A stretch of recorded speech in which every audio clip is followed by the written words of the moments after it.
Millions are without power after a historic winter storm dropped a ton of snow and brought record-breaking cold to much of the US. Now, we are tracking yet another potentially major winter storm. We're going to take a look at how this is going to affect the Ohio Valley and Northeast, and also we have a severe weather threat in the Southeast with this storm too. All that and more coming up.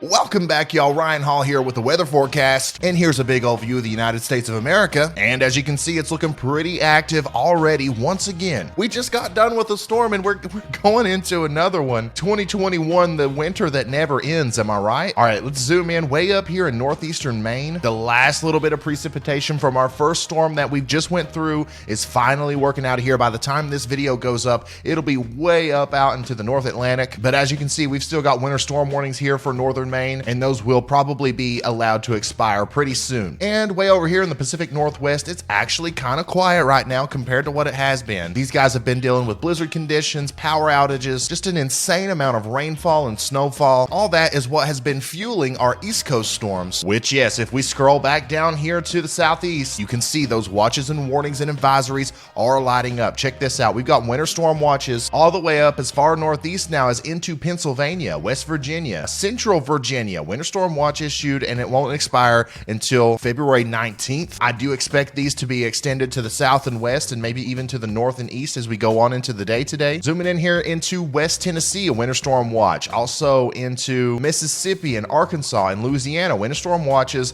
And now, as we get into Oklahoma, Arkansas, and Texas, we've got winter storm warnings. And you can see the beginning stages of this storm starting to ramp up already right now near Lubbock, Texas. Over here in southeastern New Mexico, it's really starting to churn up right now, and we're just going to see this expand as we go into the evening tonight. This will be a winter that Texans never forget in their whole life because of the snow and the cold. Okay, speaking of being cold, unfortunately, in the states that were hit hardest by this storm and where the cold air is coming down, we have close to 5 million people without power. Actually, in Texas right now, we have 4.1 million people without power. In Louisiana, we have 116,000 people without power. And up here in Oregon, there's still 230,000 people without power. Kentucky was also very hard hit, and look at some of these counties in northeastern Kentucky with 11,000, 10,000 people without power. You got to remember, these are not very populated areas, so some of these counties, 80 or 90% of the people that live there don't have power. Thankfully, my area down here in southeastern Kentucky dodged a bullet. We're not having too much of a problem with power outages. We didn't get very much ice accumulation, thankfully, but we may not fare as well in the next storm. All right, you know it. We're going to get right into tracking our very next storm. Here's our big storm system up here in the Pacific Northwest, moving down into the Rockies. All right, this is the Euro model, the 12Z data. It's rolling out right now,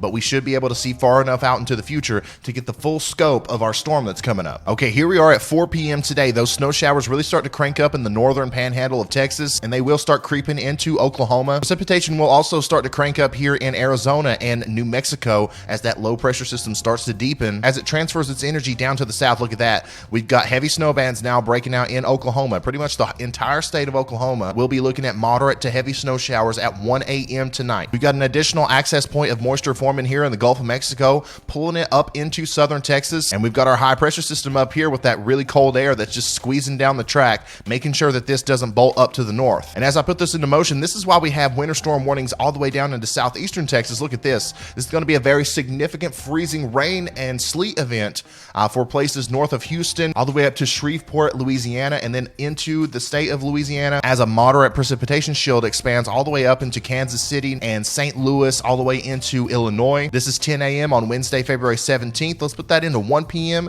and then 4 p.m. and then 7 p.m. on Wednesday. You can see our storms really starting to come together now, and for this entire time, eastern Texas and northern Louisiana have been seeing some significant ice fall. This is some of the areas where there are a lot of power outages already, and we're looking at possibly some significant ice accumulation on those trees and power lines. It's going to make it even harder to get the power back on. And then look, we've got snow showers breaking out all the way up into western Tennessee, western Kentucky, and that will continue to expand as we keep on going. Let's go into 10 p.m. and then 1 a.m. on Thursday. Now we've got pretty moderate to heavy snow breaking out in eastern Tennessee, southeastern Kentucky. The whole state of Kentucky now is covered in a nice little precipitation shield with embedded moderate snow showers in there. This isn't anything crazy. It's not a blizzard or anything, but it is definitely going to bring some moderate snow showers into eastern Kentucky, West Virginia, southeastern Ohio, and then we've got that ice now working into Mississippi, some of the hardest hit areas from our last storm. And also we're going to have an ice storm breakout here in northern North Carolina and Virginia, and that area also looks pretty daggone bad. I hate to say it, I really do, but let's put this forward a little bit more and watch. The ice just explodes here in northwestern North Carolina and southern Virginia, especially if you're right on the foothills area in the valleys next to the mountains. This is looking like it's going to be a prolific ice storm for this area. So once again, you got to be prepared because ice storms are not fun. Just ask my neighbors to the north. You do not want to be in Ice Town, baby. But looky here, Charleston, West Virginia, Morgantown, West Virginia, you're in Snow Town, baby. All the way back into Texas still at 7 a.m. on Thursday, February 18th. Some of these people northwest of Houston are still dealing with a mixture, a freezing rain event. This could be absolutely incredible for this area. This was to verify. If we get that much of a stationary banding of constant freezing rain, we're going to be looking at some really terrible effects from this storm. And we've still got snow and precipitation moving from the west into Texas and more available energy there. So I don't know when it's going to stop. But let's focus again on our snow up here in West Virginia. How's that going to affect the Northeast? I know you guys are wondering. Here we are at 10 a.m. and 1 p.m. And look, we've got heavy snow now in northern Maryland, southeastern Pennsylvania, all of Jersey. Now it's working into Long Island. And our ice storm is just really kicking it up. It's cranking it up down here in Virginia. It's not looking good. I do not like the way this looks. And we've got our stationary boundary of wintry precip still all the way down into southwestern Texas. It's a massive storm, guys. And then let's put this further in the motion. We're going to have some overrunning backside snow showers here in eastern Kentucky, central Tennessee, all the way through northwestern Mississippi. If you live in this area right here, it's possible that for a couple days straight, we're going to just see some light wintry precipitation on and off the whole time. But look at here, the ice starts to let up, but we've got heavy snow now in Jersey, Long Island, and that's going to be working into upstate New York and Connecticut and Rhode Island as this moves off to the north. Look, Philadelphia is getting heavy snow right there. That warm nose does make it into the Delmarva Peninsula. Looks like Delaware is getting all mixed, freezing rain, a little bit of rain, but it doesn't look like the warm air makes it into Philadelphia. According to this model, this is all snow for Philly, including Cape Cod, all the way through the end of the storm. Look at this. That would be, you know, it wouldn't be anything crazy. It's not a blizzard, but that would be a pretty cool little snowstorm for the coastal areas of New England there. And then a low pressure system really tries to throw some backside snow on Boston there right at the end. And then boom, we've got it out of here at Saturday, February 20th at 4 p.m. Let's watch the progression of that storm again. Here it is. And there it finally goes. All right, how much snow we gonna get? Let's see what the Euro says. Okay, looking here at Oklahoma, there's a widespread swath of 3 to 6 inches with embedded areas of 6 to 8 inches possible. Northern Texas, north and east of Lubbock and Amarillo look like they could get 4 or 5 inches of snow. Dallas, this looks like a 1, maybe 2 inch storm for you. Austin, Texas, I don't believe you're gonna get much out of this. Abilene, Texas, I think that most of this energy is gonna go around you. You might get a skiff of snow, but the bullseye here is gonna be from central Oklahoma all the way up into southwestern Missouri. The Joplin area maybe get 3 to 4 inches, but when that transfer of energy happens down to the Gulf, it really starts to ramp back up over here in eastern Kentucky and central Tennessee. Let's go over there. And this is what we're looking at for the Northeast. Okay, once again, we've got a narrow band of pretty decent accumulation of snow, possibly over 8 inches from Knoxville, Tennessee, all the way up through Pikeville, Kentucky, and to Beckley, West Virginia, and then to northern Virginia, Washington, D.C., Baltimore,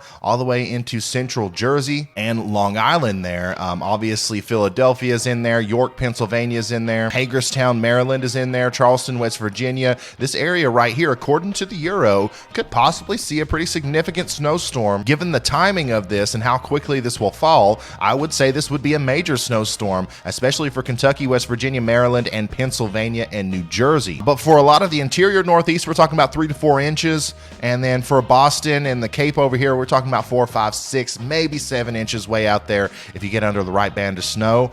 Vermont and New Hampshire are actually in a little bit of a snow hole here with just a couple inches possible. But if you get into the higher regions of the Adirondacks up here in northeastern Maine, we're talking about maybe 5, 6, 7 inches of snow according to the Euro. Now here's where it gets concerning, right? The Euro is showing close to an inch of ice accumulation for much of northern North Carolina and southern Virginia. Virginia, Blacksburg to Danville, points south into like Winston-Salem here in North Carolina. This looks like a very dangerous situation. Make sure you're ready. Make sure you're prepared for what an ice storm can do. You don't want to like brush this off and be like, oh, well, I'm just getting ice. I'm not getting snow. I'm not going to think about it anymore. The ice isn't as fun, but it is actually pretty dangerous. It can cause power outages that last for a long time. So get ready for that. That does go on up into the Maryland area. As you can tell here, just south of Washington, D.C., there's an area of a half-inch of ice likely to fall all the way into Delaware and southern Jersey. Also, we got to take a look down here at Louisiana. Once again, there's an area close to an inch of ice over here in eastern Texas. This is through a couple days, so this is going to accrue over a period of time. It's not all going to fall at the same time, but still, if we get this much ice, or even half this much ice, we're just going to add to the power outages. We're going to add to negative effects of our last winter storm, our historic winter storm. It's just going to continue all the way through close to the end of February. Okay, let's take a look at another model. This is the GFS Parallel version 16. This is the updated version of the GFS. Let's see if it's any better. I'm going to run through this one kind of quickly because we have a lot more data to peel through. All right, here comes our storm down into Oklahoma. It looks like it starts out a little bit more intense here in Oklahoma. It looks like those snow totals may be a little bit higher over there. And then we still got our ice and our sleet down in Texas and Louisiana, and our heavy precipitation shield at this point at 10 a.m. on Wednesday, February 17th, according to the parallel, moving to the north and east. Let's see what happens with that. Let's watch the progression, and it really gets rid of that first wave, and then we're having a second induction of moisture from the Gulf right here. That's what we're gonna have to depend on for our snow totals and our snowfall in the northeast. If this is what happens, check this out. We've got a heavy snow band breaking out in West Virginia up through Maryland, and we do have our ice storm once again breaking out here in Virginia, North Carolina, and then we get really heavy snow all the way on the backside here from another little injection of moisture here from the Gulf. We've got heavy snow all the way from Nashville, Tennessee, into Lexington, Kentucky, Portsmouth, Ohio, and then possibly into Pittsburgh at 4 p.m. on Thursday. And then once again, that heavy snow moves into Philadelphia, North Jersey, Long Island, Connecticut, Rhode Island, Massachusetts, and it's out of here. Oh, it tries to spark back up once again. That low really tries to form out here on the Atlantic Ocean, and you got to remember there's a lot of warm air out there, a lot of energy for these low pressure systems to really feed off of. So that is possible, and that's going to try to throw a little bit more snow on the back end onto Cape Cod and Boston there. And then let's push that out of here until it's all the way done, and let's take a look at snowfall totals. Okay, once again, we're looking at some pretty heavy snow here in Oklahoma. Okay, once again, we're talking about some pretty heavy snow here in Oklahoma. Some places might end up with close to 20 inches of snow if this pans out. If you include the snow from the other storm, if everything piles up on top of each other, I don't think anything's melting out there. But we're talking about maybe 8, 9, 10 inches of snow all the way through Oklahoma City, maybe as far north and east as Tulsa, getting 6 or 7 inches of snow. All across the Red River here is getting 8, 9, 10 inches of snow. In Dallas, this is a 3 or 4 inch system. And in Arkansas, this is a 3 or 4, maybe 5, 6 inch system. Okay, now focusing over on the east. Check it out. Eastern Kentucky, Eastern Tennessee, getting 6, 7, 8, possibly 9 inches of snow. West Virginia, especially in the mountains, we're talking about 10, 11 inches of snow. Same thing for the mountains in Virginia over here. Northern Virginia looks like 11, 12 inches of snow, maybe, possibly. Washington, D.C., this is showing about possibly 8 inches of snow. Same thing for Baltimore. Looks like Delaware is getting in on 6 to 8 inches of snow.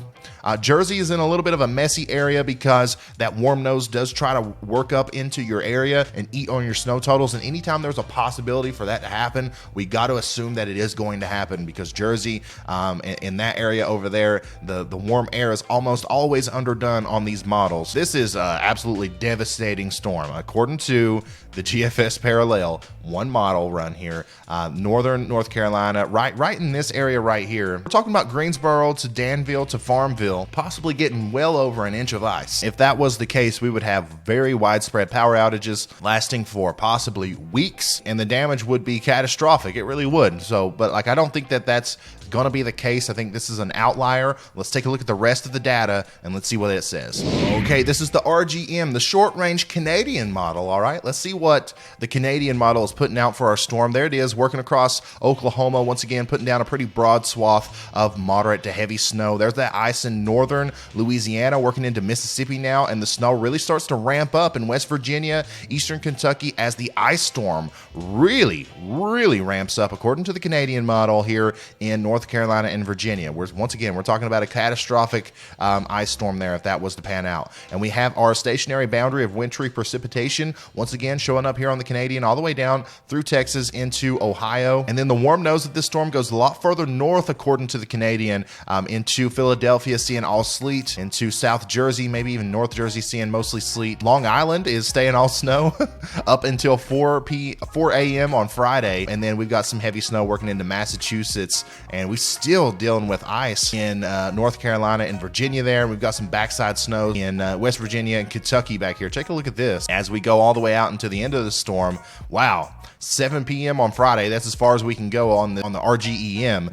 But we've got a lot of cold air down behind this storm. Still got a large area of light to moderate snow all the way through the interior Northeast and the coastal regions of New England. RGEM showing pretty much the same thing here in the south central region of the United States. Maybe this is pushing the heaviest totals a little bit further to the south and west, closer to Lubbock, closer to Amarillo. And then once again, over here, the bullseye is once again from eastern Kentucky into central West Virginia, all the way into the panhandle of West Virginia, and then right there where DC and Baltimore is. You're right there on the boundary into central Jersey and Long Island. It looks like that's where the Canadian is saying the most snow is going to fall. We're talking about 6, 7, 8 inches of snow with embedded areas of 9 or 10 inches, and then a broad, widespread swath of 3 to 6 inches all the way up into possibly Syracuse, Albany, Scranton, Pennsylvania, Williamsport, those areas. Wow. Okay, so the Canadian is once again saying Armageddon for areas right here in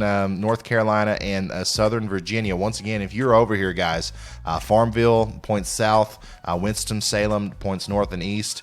Get ready. This model is putting out close to 2 inches of ice. If that was to happen, it would be, once again, catastrophic. So let's get prepared over here. I don't think you're going to see 2 inches of ice. 1 inch of ice would be a worst case scenario. Even a half inch of ice is going to cause very significant problems. So let's start getting ready in northern North Carolina and southern Virginia, even all the way over here into the mountains of Virginia and West Virginia. But remember, the higher up you are on the mountain, the less ice you're going to get. And then last but not least, let's take a look at the 12Z NAM. This one is a little bit further north than everything else. Everything else has shifted south, okay? This started off as a storm that was supposed to affect Chicago, Michigan up here, and the ice was supposed to be down here where we just had the ice storm in eastern Kentucky and southern Ohio, West Virginia, but all the models have shifted south and east, and the NAM has too, but it hasn't as much as the other models. Check this out. We're a little bit further north here with the heaviest snows in the Ohio River Valley, and the ice and sleet mixing into southeastern Kentucky, and then as we put this into motion,